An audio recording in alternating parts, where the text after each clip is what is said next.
বিশ্বনবী হজরত মুহাম্মদ সাল্লাল্লাহু আলাইহি ওয়াসাল্লামের কিছু বাণী। বিদ্যা লাভ করা প্রত্যেক নরনারীর জন্য অবশ্যই কর্তব্য। যে শিক্ষা গ্রহণ করে তার মৃত্যু নেই। বিদ্যার মতো চক্ষু আর নেই, সত্যের চেয়ে বড় তপস্যা আর নেই, আসক্তির চেয়ে বড় দুঃখ আর নেই, ত্যাগের চেয়ে সুখ আর কিছুতেই নেই। যে ব্যক্তি বিদ্যার জন্য জীবন উৎসর্গ করেছেন তিনি মৃত্যুঞ্জয়ী। একজন মূর্খ লোকের সারারাত এবাদতের চেয়ে একজন শিক্ষিত ব্যক্তির 1 ঘন্টা নিদ্রা শ্রেয়। যারা শিক্ষা লাভ করে এবং তদানুযায়ী কাজ করে তারা প্রকৃত বিদ্বান।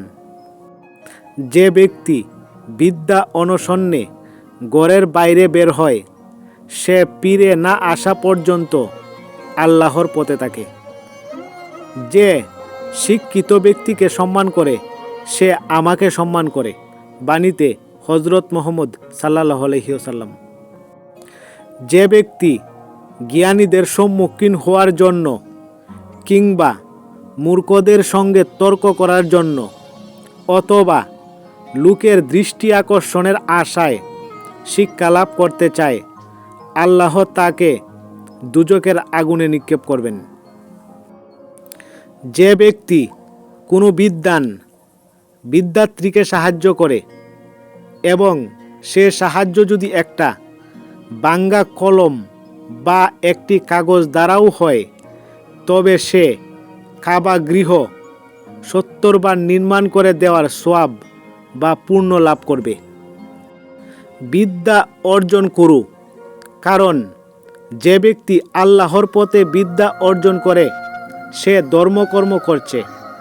যে ব্যক্তি বিদ্যা আলোচনা করে সে আল্লাহ তাআলার প্রশংসা করছে। যে বিদ্যা শিক্ষা দেয় সে দান করার পুণ্যের অধিকারী হবে। যেজন উপযুক্ত পাত্রে বিদ্যা দান করে সে আল্লাহর প্রতি ভক্তি প্রদর্শন করে। দুলনা থেকে কবর পর্যন্ত জ্ঞান চর্চায় নিজেকে উৎসর্গ করো।